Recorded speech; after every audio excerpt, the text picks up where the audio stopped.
Hello everyone, welcome back to human nest channel में आप सभी लोगों का तहे दिल से इस्तकबाल करता हूँ। जब किसी शहर को बसाना होता था तो वहां पर धार्मिक स्थल बनाए जाते थे।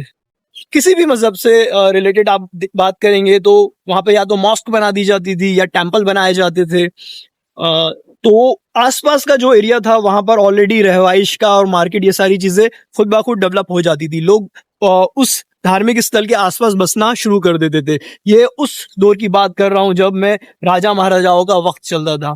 फिर थोड़ा सा और आगे बढ़े, डेवलपमेंट थोड़ा और आगे बढ़ा, वक्त चेंज हुआ, लोग चेंज हुए, सत्ताएं चेंज हुई। मीन्स की राजा महाराजाओं का जो शासनकाल था वो कुछ दूसरी चीजों में कन्वर्ट होने लगा। पीढ़ी दर पीढ़ी चीजें चेंज होती चली गई क्योंकि वक्त का पहिया हमेशा एक जैसा नहीं रहता है। वक्त आगे बढ़ते जाता है, चीजें भी आगे बढ़ती जाती हैं। फिर देखा गया कि एक दौर ऐसा आया जब मार्केट्स डेवलप किए जाते थे और मार्केट जैसे डेवलप होते थे तो उसके आसपास का जितना भी एरिया होता था वो ऑटोमेटिकली डेवलप हो जाता था। वहां पे रेसिडेंशियल प्रोजेक्ट बन जाते थे, लोग आके रहने लगते थे। उस वक्त में जिस भी हिसाब से रहवाइश के इलाके होते थे वैसे डेवलप हो जाते थे क्योंकि लोग मार्केट के आसपास रहना पसंद करते थे क्योंकि वहां पर उनकी रोजमर्रा की तमाम चीजें मौजूद हो जाती थी। तो लोग सोचते थे कि इधर उधर भटकने से बेहतर है मार्केट पास है, मार्केट के पास में हम हमारा घर बसाए। एंड फिर थोड़ा वक्त और आगे बढ़ा, लोगों ने कनेक्टिविटी को ध्यान देना स्टार्ट करा। जैसे रेलवे स्टेशन, बस स्टैंड को देखते हुए आसपास के एरिया डेवलप होना स्टार्ट हुए।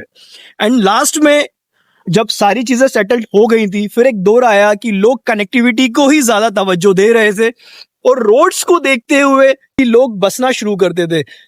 जहां जहां रोड्स बन जाती थी उसके आसपास मार्केट भी डेवलप हो जाते थे एंड रेसिडेंशियल जो कॉलोनीज होती थी वो भी डेवलप हो जाती थी। लोग वहां पर प्रॉपर्टी खरीद भी लेते थे, बस भी जाते थे क्योंकि मोस्टली सभी लोगों के पास व्हीकल्स होता था तो लोग अपनी जॉब या बिजनेस तक का आना जाना इजी वे में कर सकते थे। तो वो यही देखते थे कि यहाँ से रोड कनेक्टिविटी है या नहीं है।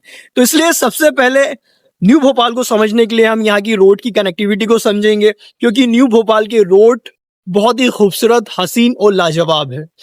पूरे भोपाल में आप देखेंगे प्राइवेट कॉलोनीज के रोडों की कंडीशन भी बड़ी खराब है, लेकिन जो न्यू भोपाल बनाया गया, जो गवर्नमेंट एरिया था, उन सभी जगहों के रोड्स बहुत ही अच्छे मेंटेन किए जाते हैं और बहुत ही अच्छे तरीके से बनाए गए हैं। कि रोशनपुरा सर्कल से लेके मैनिट सर्कल तक मैं पूरा टूर करूंगा रोड का। एंड इसके राइट एंड लेफ्ट साइड दोनों साइड में जितने भी जगहें आएंगे, जो सिलेक्टेड जगह रहेंगी, उसको बहुत शॉर्ट में, सारांश में मैं एक्सप्लोर करने की या आप लोग को समझाने की कोशिश करूंगा। तो आइए इस टूर को स्टार्ट करते हैं।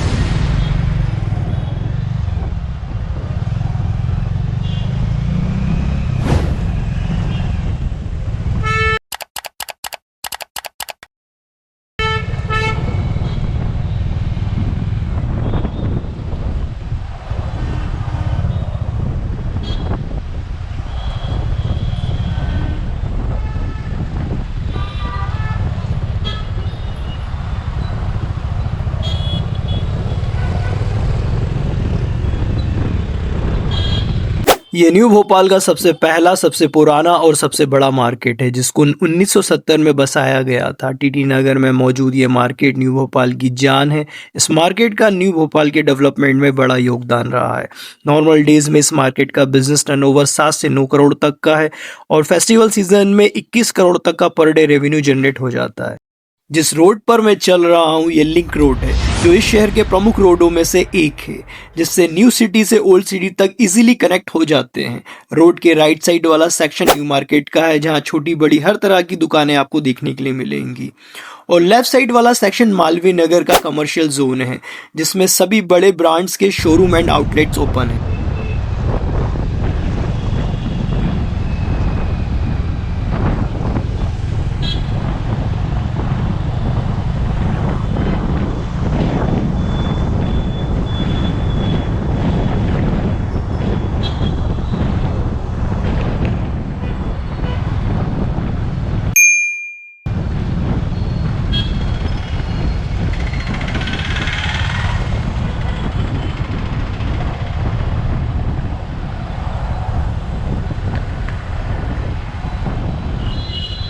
इस तिराहे से लिंक रोड लेफ्ट साइड के डायरेक्शन में टर्न होकर सीधे एमपी नगर जाता है।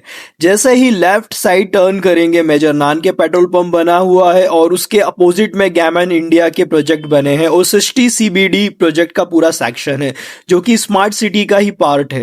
ये जो सामने आप शॉपिंग कॉम्प्लेक्स देख रहे हैं और यहाँ पर जो residential and commercial project construct किए जा रहे हैं उन सभी के बारे में भोपाल के लोगों को ये बात तो ज़रूर पता होगी कि ये प्रोजेक्ट गैमन इंडिया को डेवलप करने के लिए दिए गए हैं, बट गैमन इंडिया की शख्सियत के बारे में और इनके बनाए गए प्रोजेक्ट के बारे में शायद ही लोगों को पता हो।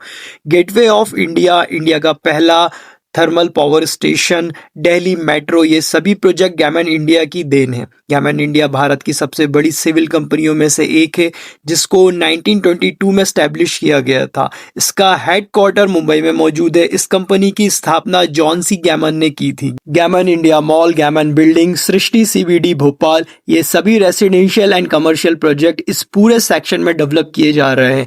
ये साउथ टीटी नगर का 3 शेड से लेकर सरदार पटेल स्कूल तक का बेल्ट है। अब ये जो सेक्शन शुरू हुआ है नान के पेट्रोल पंप तिराहा से लेके माता मंदिर तक, ये जो स्ट्रेट रोड है इसके राइट एंड लेफ्ट दोनों साइड पूरा area smart city project development zone है। राइट साइड वाला साउथ टीटी नगर स्टेडियम के आसपास का पूरा एरिया है और लेफ्ट साइड वाला सरदार पटेल स्कूल के आसपास का पूरा एरिया है जहां गैमन इंडिया के प्रोजेक्ट डेवलप किए जा रहे हैं। ये जो प्रोजेक्ट देख रहे हैं ये सृष्टि सीबीडी कमर्शियल प्रोजेक्ट है जो कि भोपाल का पहला वर्ल्ड क्लास एमिनिटीज वाला कमर्शियल टावर है। यहाँ लग्जरियस ऑफिशियल स्पेस अवेलेबल रहेंगे। ये जो पूरा एरिया आप लोग देख रहे हैं ये गवर्नमेंट की ज़मीन है जहां गवर्नमेंट एम्प्लॉइज़ के लिए घर बनाए गए थे। 1956 में जब भोपाल एमपी की कैपिटल बना था तब सबसे पहले जो गवर्नमेंट रेसिडेंशियल कॉलोनी डेवलप की गई थी वो साउथ टीटी नगर थी और इस पूरे एरिया में जी टाइप और एफ टाइप क्वार्टर्स और कुछ एच टाइप यूनिट्स थे जो कि अब तोड़ दिए गए हैं और अब नए सिरे से प्राइवेट डेवलपर के साथ टाई अप करके इस जगह को स्मार्ट सिटी बनाया जा रहा है।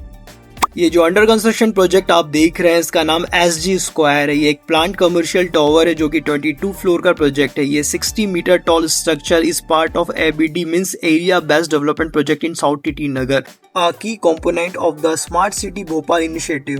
पूरा टीटी नगर का एरिया जिसमें नॉर्थ और साउथ दोनों रीजन शामिल किए जाए तो 354 एकड़ शासकीय जमीन जिस पर गवर्नमेंट एम्प्लॉइज के लिए रेसिडेंशियल कॉलोनियां बसाई गई थी जिसे अब स्मार्ट सिटी में डेवलप किया जा रहा है। भोपाल के टीटी नगर स्मार्ट सिटी एरिया में एक नया मार्केट भी डेवलप किया जाना है जिसका नाम बी न्यू मार्केट है जिसमें 1400 शॉप्स निकाली जाएंगी जिसमें ओल्ड सिटी मार्केट की थोक किराना, दवा, सराफा और कपड़ा बाजार को इस न्यू बी मार्केट में शिफ्ट किया जाएगा। साउथ टीटी नगर स्टेडियम के डायरेक्शन वाला पूरा सेक्शन इस बी न्यू मार्केट का हिस्सा होगा। Platinum plaza Bhopal south TT Nagar में मौजूद एक residential and commercial township project है जो कि बहुत ही बेहतर लोकेशन पर मौजूद है जहां पर शॉप्स एंड ऑफिस स्पेसेस की फैसिलिटीज़ भी आपको अवेलेबल मिलती है। इसे 2011 में जेएनसी प्रोजेक्ट इंडिया लिमिटेड द्वारा कंस्ट्रक्ट किया गया था।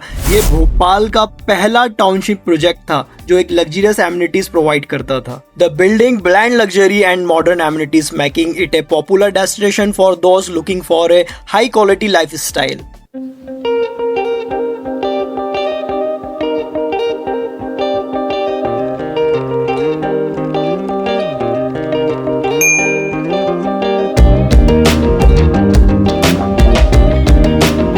लेफ्ट साइड में ये जो आप बिल्डिंग देख रहे हैं ये एच टाइप वाली बिल्डिंग्स जो गवर्नमेंट की बिल्डिंग्स बनाई गई थी एच टाइप क्वार्टर्स के लिए, ये वो बिल्डिंग है। North TT Nagar and south TT Nagar में इस तरह की काफ़ी सारी बिल्डिंग्स थी, जी टाइप क्वार्टर्स भी थे, एफ टाइप क्वार्टर्स भी थे, बट अभी एक नमूना देखने के लिए मिला पुरानी यादों का कि एच टाइप क्वार्टर्स किस तरह के होते थे।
when it was started in 1960 as Maulana Azad College of Technology MSCT, named after the first Minister of Education of India, Maulana Abul Kalam Azad. MSCT started functioning in 1960 at Government SV Polytechnic with an intake of 120 students and 7 faculty members.